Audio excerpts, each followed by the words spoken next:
यहाँ अनम फ़ाइक को लेकर काफ़ी रो रही होती है और इनकी वालिदा इनको बोलती हैं कि तुम रो मत, इससे बच्चों को काफ़ी नुकसान होगा और तुम्हारी ज़िंदगी भी काफ़ी लंबी है, तो तुम चाहो तो तुम दूसरी शादी भी कर सकती हो। लेकिन यहाँ पे अनम को साफ मना कर देती है, नहीं, मैं अपने बच्चों को पालूंगी और मैं आपके साथ ही रहूँगी, ऐसा कभी नहीं हो सकता और मेरे घर वाले भी इस पर कोई जोर नहीं देंगे। यहाँ आयज़ा की पुप्पी आयज़ा को समझा रही होती है कि अनम का शौहर नहीं है लेकिन उसका बेटा भी आने वाला है और तुम्हारा शौहर भी है और तुम्हारी खुशखबरी भी आने वाली है, तुम सारे अपने मसले सॉल्व करो और फिर लेक साहब भी काफ़ी ज़ईफ़ हो चुके हैं तो तुम जल्द से जल्द अपने घर वापसी चली जाओ। और यहाँ दानिश को डॉक्टर साहब बोलते हैं कि आप अपनी वालिदा का काफ़ी ख्याल रखें, उनको काफ़ी डिप्रेशन हो चुका है, उनको तकलीफ़ मत दें। और यहाँ पे फिर असद कॉल करते हैं आयज़ा को और उनको बोलते हैं कि तुम प्लीज़ घर पर आ जाओ क्योंकि वालिदा की तबीयत काफ़ी ख़राब है। और फिर ये सोच रही होती है जो इनकी फूफी ने कहा होता है और फिर उसी बात को ये अमल करती हैं और फिर ये चली जाती हैं फ़ाइक के घर पे। और फिर यहाँ पे फ़ाइक इनकी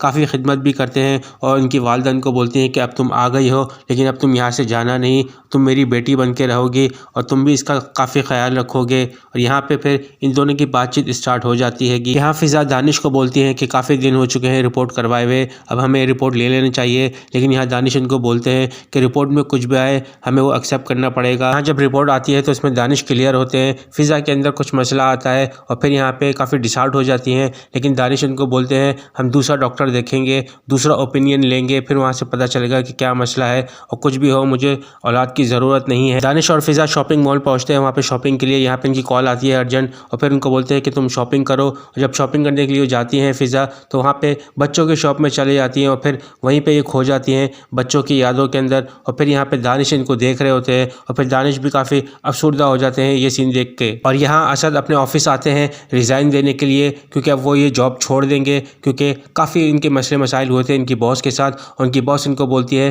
कि मैं तुमसे काफ़ी प्यार करती हूँ, मैं तुमसे प्यार का इजहार करती हूँ। और ये बोलते हैं कि मैं यहाँ पे काम करने के लिए आया था और मैंने यहाँ पे रिज़ाइन दे दिया है तो तुम मुझसे दूर ही रहो। और इनको भी इनके वालिद साहब ने भेजा था इनसे बात करने के लिए। और यहाँ पे फिर फ़िज़ा जो है कॉल करती हैं आयज़ा को कि तुम उसको माफ़ कर दो और हंसी खुशी ज़िंदगी गुजारो। और फिर यहाँ पे आयज़ा इनको बोलती हैं कि नहीं, मैं उसको कभी माफ़ नहीं करूँगी क्योंकि उसने मेरे साथ काफ़ी कुछ गलत किया है तो मैं उसको कभी माफ़ नहीं करूँगी। और ये सारी बातें सुन रहे होते हैं असद। यहाँ दिन ब दिन फ़िज़ा जो है टेंशन ले रही है कि मेरी औलाद नहीं हो रही। यहाँ पे इनको समझा रहे होते हैं दानिश कि कोई मसले की बात नहीं है, हम दोबारा ट्राई करेंगे, डॉक्टर से रिजू करेंगे। और यहाँ जहारा बेगम ये सारी बातें सुन रही होती हैं कमरे के बाहर दानिश के। और फिर अब वो क्या कुछ कर सकती हैं, अगली चाल क्या चलेंगी, फ़िज़ा को अब क्या ख़तरा होगा, ऐसी और भी अपडेट आपको इसी चैनल पे मिलती रहेगी। तो प्लीज़ वीडियो लाइक कीजिए, सब्सक्राइब कीजिए और बेल आइकन को प्रेस कीजिए। अल्लाह हाफिज़।